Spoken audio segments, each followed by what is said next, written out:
తంజావూరు, తిరుచిరాపల్లి, చిదంబరం, మదురై, కంచి, రామేశ్వరం, ఇలా ఎటు చూసినా దివ్యక్షేత్రాలే దర్శనమిస్తాయి. అరుణాచల శివుణ్ణి చూసేందుకు ఆంధ్రప్రదేశ్ మొత్తం వస్తూ ఉంటారు ఇక్కడికి. అది ఒక ఆనవాయితీగా ముందుకు పోతున్నాం. మనందరికి కూడా ఒకటి గుర్తుపెట్టుకోవాలి, తమిళ్, తెలుగు, కన్నడ, మలయాళం, మన భాష ఏదైనా మనమంతా ద్రవిడులం, దాంట్లో ఏమాత్రం కూడా సందేహం లేదు.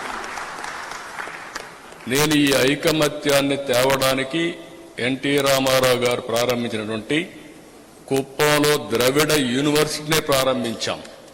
ఎందుకంటే 4 రాష్ట్రాల యొక్క ప్రభుత్వాలు అక్కడ ప్రాతినిధ్యం ఇవ్వాలి. ఒక పక్క తమిళనాడు కృష్ణగిరి ఉంది, ఇంకొక పక్క కర్ణాటక కోలార్ ఉంది. కేరళను కలుపుకొని మన సంస్కృతి సాంప్రదాయాల్ని కాపాడుకోవడానికి ద్రవిడ యూనివర్సిటీ కూడా స్టార్ట్ చేశాం.